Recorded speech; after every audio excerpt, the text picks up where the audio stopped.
दोस्तों, यदि आप भी किसी कॉम्पिटिटिव एग्ज़ाम की तैयारी कर रहे हैं तो इस वीडियो को पूरा देखें। वीडियो को बनाने में बहुत मेहनत लगती है। आपको इसकी पीडीएफ भी मिल जाएगी। डिस्क्रिप्शन बॉक्स में लिंक दिया जाएगा, आप वहां से डाउनलोड कर लीजिएगा। तो आज का सेशन शुरू करते हैं। आज का हमारा पहला प्रश्न है, स्वतंत्र भारत में राज्यसभा की पहली बैठक किस वर्ष हुई?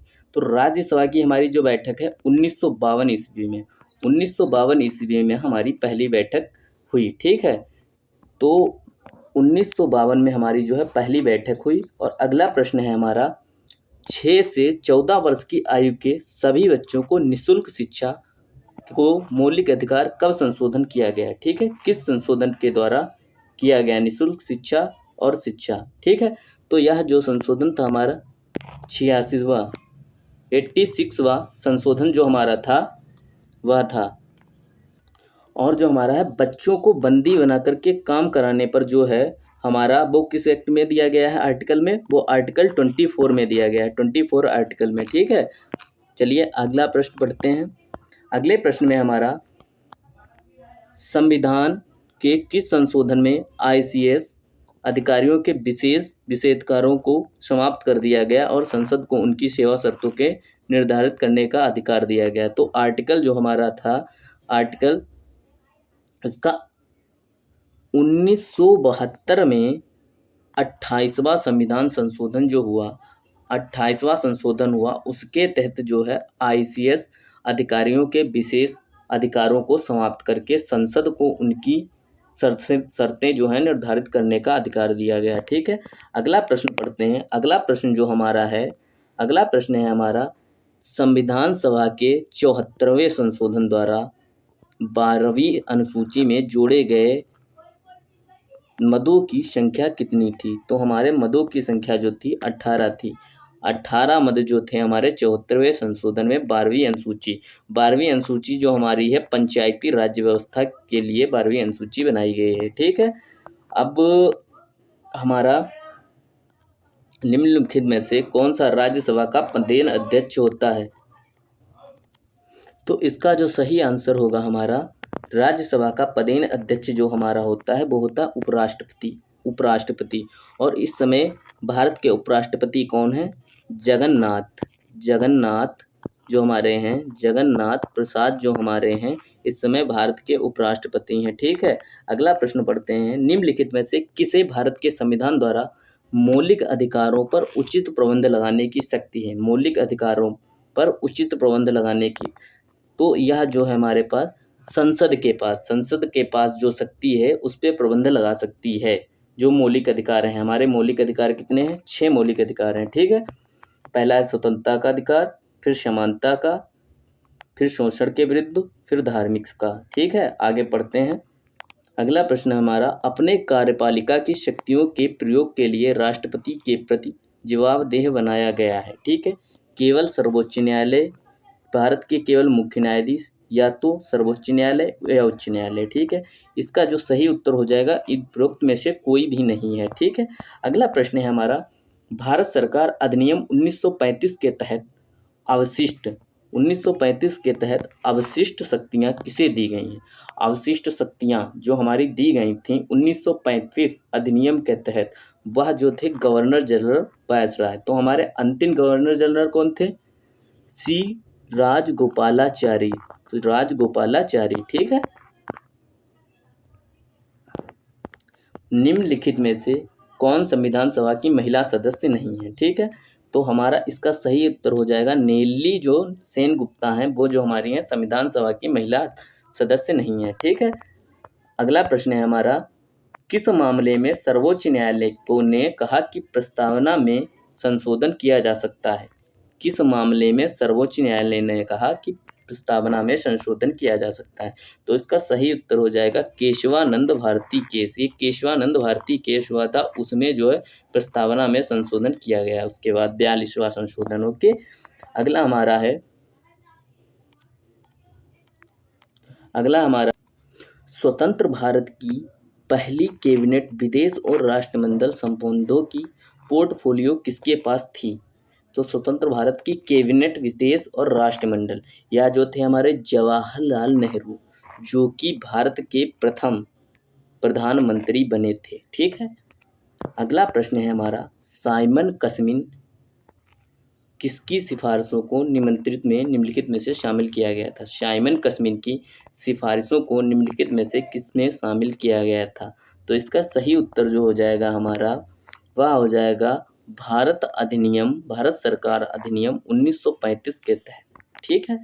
अगला प्रश्न है हमारा, किस अधिनियम में लंदन में भारत के लिए उच्च आयुक्त एक नया कार्यालय बनाया और भारत के राज्य सचिव द्वारा किए गए कुछ कार्यों को स्थानांतरित कर दिया गया? इसका सही उत्तर जो है हमारा हो जाएगा भारत सरकार अधिनियम 1919।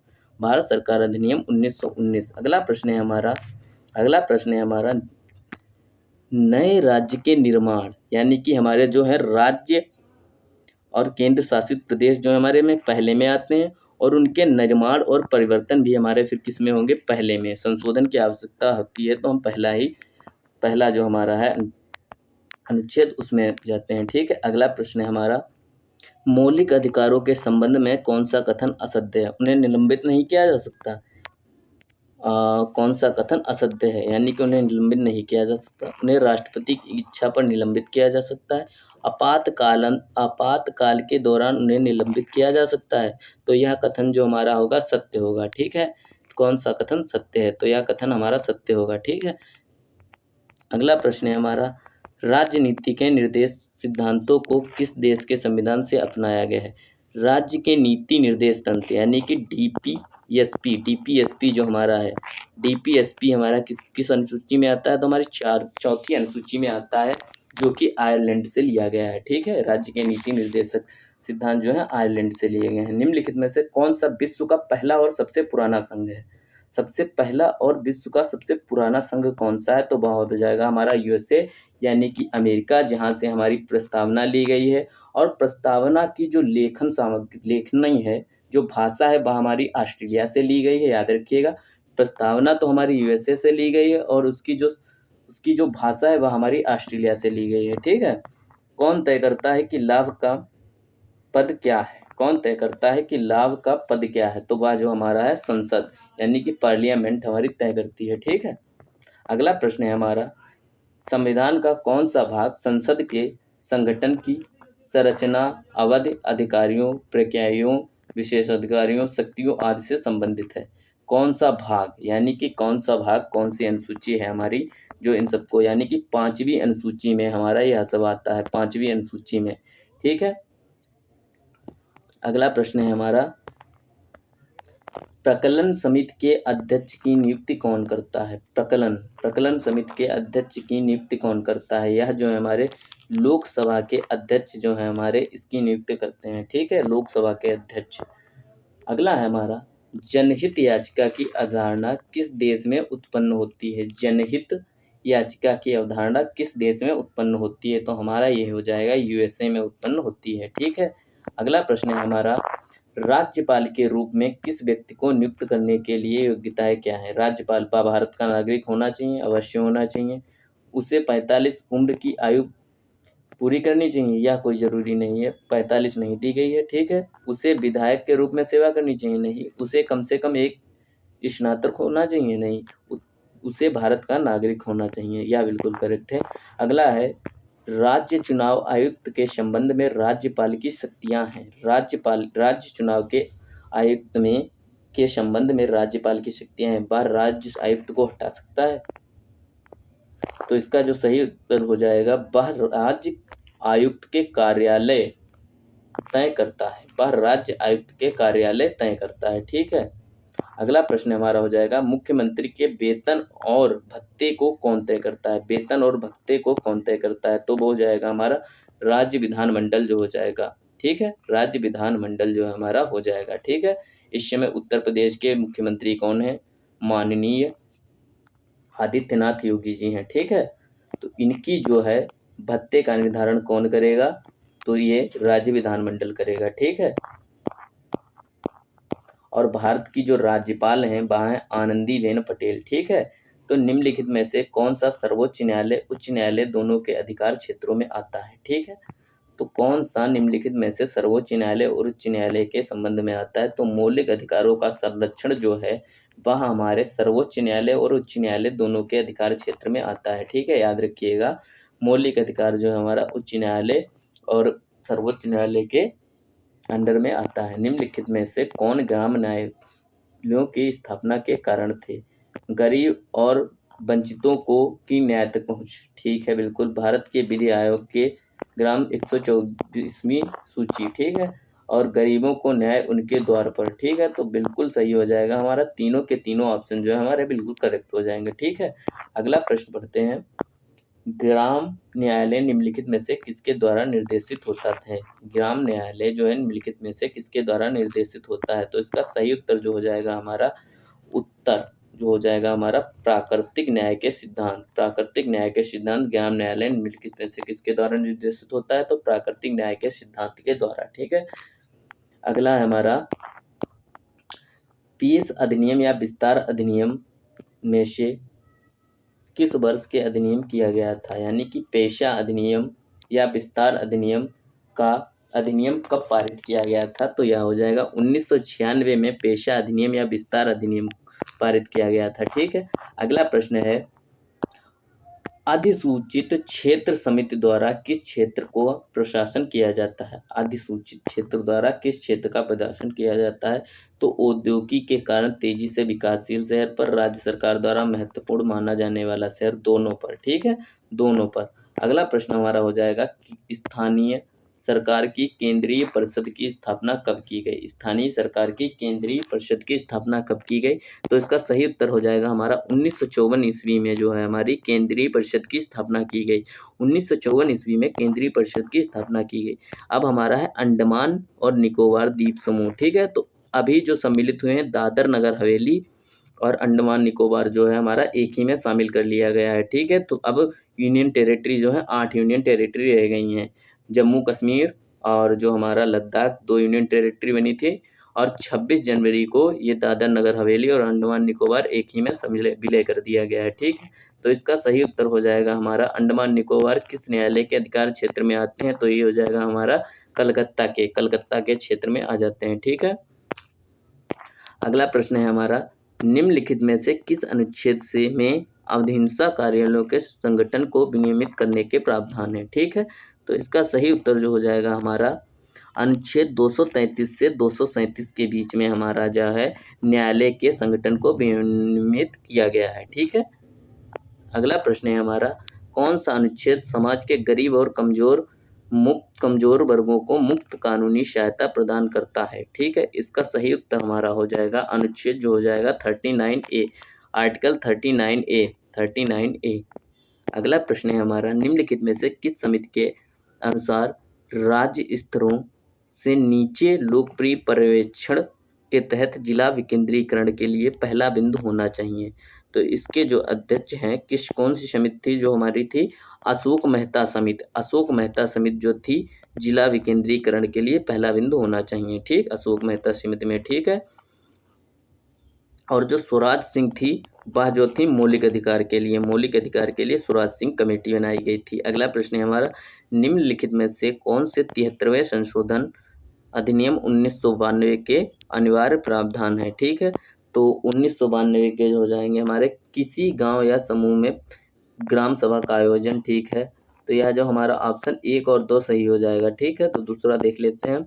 दूसरा जो हमारा हो जाएगा, ग्राम मध्यवर्ती और जिला पंचायतों की सभी सीटों के लिए प्रत्यक्ष चुनाव, यह गलत हो जाएगा। ग्राम सभा को ग्राम स्तर पर शक्तियां कार्य प्रदान करना, यह गलत हो जाएगा। ठीक है, अगला प्रश्न है हमारा, सीमा शुल्क उत्पाद और सेवा कर अपीलीय केस्टेड का गठन कब किया गया था? केस्टेड का गठन कब किया गया था? तो 1982 ईस्वी में जो हमारा है केस्टेड का गठन किया गया था। ठीक है, अगला प्रश्न है हमारा, नेशनल ग्रीन ट्रिब्यूनल का मुख्यालय कहाँ है? नेशनल ग्रीन ट्रिब्यूनल का मुख्यालय जो हमारा है यह हो जाएगा हमारा नई दिल्ली में। सबसे ज़्यादा मुख्यालय जो है हमारे नई दिल्ली में है। ठीक है, अगला प्रश्न है हमारा, भारत के वित्त आयोग का गठन कौन करता है? भारत के वित्त आयोग का गठन कौन करता है? तो इसका सही उत्तर तो हो जाएगा राष्ट्रपति जो होता है वित्त आयोग का गठन करता है। ठीक है, अगला प्रश्न है हमारा, परिसीमन आयोग द्वारा जारी किए गए आदेशों के बारे में निम्नलिखित में से कौन सा कथन सही है? कौन सा कथन सही है?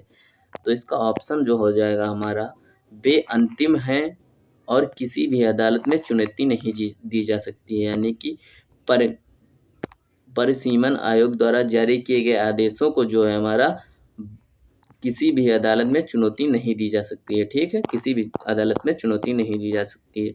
तो जो हो जाएगा हमारा, निम्नलिखित में से किस अधिनियम के कारण राज्य सूचना आयोग का गठन हुआ? निम्नलिखित में से किस अधिनियम के कारण राज्य सूचना का जो है 2005 अधिनियम के तहत जो है राज्य सूचना का गठन हुआ? अगला प्रश्न है हमारा, 2000 यानी कि राज्य के महाधिवक्ता को हटाने का अधिकार, राज्य के महाधिवक्ता को हटाने का अधिकार वो तो सब जानते हैं, वह किसके पास होगा? राज्यपाल के पास होगा। राज्यपाल के पास जो है महाधिवक्ता को हटाने का अधिकार है। ठीक है, निम्नलिखित में से किसे केंद्रीय सतर्कता आयोग को हटाने का अधिकार है? देखिए यहाँ पास पढ़ा है अपने महाधिवक्ता को, राज्य के महाधिवक्ता को, और यहाँ पर केंद्रीय सतर्कता आयुक्त को हटाने का, तो यह हो जाएगा राष्ट्रपति। राष्ट्रपति वही होता है जो किसी की भी सजा माफ कर सकता है। ठीक है, चाहे उसे फांसी की सजा होने वाली हो, राष्ट्रपति माफ कर सकता है। ठीक है, निम्नलिखित में से कौन सी लोकपाल की स्वीडन संस्था की विशेषताएं हैं? ठीक है, स्वीडन से हमने क्या क्या लिया है? तो इसका जो हो जाएगा हमारा हो जाएगा, उपरोक्त सभी कार्यपालिका से कार्रवाई की स्वतंत्रता, स्वतः ज्ञान से लेकर जांच की शक्ति, शिकायतों की निष्पक्ष और वस्तुनिष्ठ जांच। ठीक है, अगला प्रश्न हो जाएगा हमारा, किस वर्ष भारत ने शास्त्रीय भाषा नामक भाषाओं की नई श्रेणी बनाने का निर्णय लिया? पहले हमारे में थे 18 भाषाएं, अब हो गई हमारी 22 भाषाएं। ठीक है, इसका सही उत्तर हो जाएगा 2004 जो है शास्त्रीय भाषा नामक भाषाओं की नई श्रेणी बनाने का निर्णय लिया गया 2004 ईस्वी में। ओके, अगला है, निम्नलिखित में से किस भाषा को शास्त्रीय भाषा का दर्जा प्राप्त है? शास्त्रीय भाषा का दर्जा प्राप्त है, तो इसका सही उत्तर हो जाएगा तीनों के तीनों, यानी कि शास्त्रीय भाषा जो हमारी तमिल, संस्कृत, कन्नड़, मलयालम, चारों की चारों जो हो जाएंगी हमारी बिल्कुल करेक्ट हो जाएंगी। ठीक, अब अगला प्रश्न है हमारा एंग्लो इंडियन समुदाय के लाभ के लिए शैक्षिक अनुदान के संबंधों में संविधान के किस अनुच्छेद में प्रावधान है? ठीक, एंग्लो इंडियन समुदाय यानी कि एंग्लो इंडियन के लिए कौन सा अनुच्छेद है? तो इसका सही उत्तर हो जाएगा 337 अनुच्छेद में एंग्लो इंडियन का प्रस्ताव है। ठीक है, अगला प्रश्न है हमारा, किस वर्ष सर्वोच्च न्यायालय ने फैसला सुनाया कि शारीरिक स्वतंत्रता एक व्यक्ति के यौन अभिन्यास के दायरे में आती है? ठीक है, तो यह जो हमारा 2017 में हुआ। अगला प्रश्न है हमारा, पौधा किस्म और कृषक अधिकार संरक्षण अधिनियम किस वर्ष बनाया गया? तो जो हमारा उत्तर हो जाएगा 2001 में जो हमारा है पौधा किस्म और कृषि अधिकार संरक्षण नियम बनाया गया। अगला प्रश्न है हमारा, ह्यूमन इम्यूनोडिफिशियेंसी वायरस और एक्वायर्ड ह्यूमन डिफेंशियेंसी सिंड्रोम रोकथाम और नियंत्रण अधिनियम किस वर्ष? आपको याद रखना है, रोकथाम और नियंत्रण अधिनियम किस वर्ष पारित हुआ? तो यह जो हमारा 2017 में पारित हुआ। ठीक है, 2017 में पारित हुआ। अगला प्रश्न है हमारा, न्यूनतम मजदूरी अधिनियम किस वर्ष में लागू हुआ? तो ये जो हमारा 1948 ईस्वी में स्वतंत्रता के 1 साल बाद जो है लागू हुआ। ठीक, याद रखिएगा, न्यूनतम मजदूरी जो अधिनियम है वह स्वतंत्रता के 1 साल बाद 1948 ईस्वी में लागू हुआ। यदि आपको वीडियो पसंद आया तो प्लीज़ चैनल को सब्सक्राइब कर दें और वीडियो को लाइक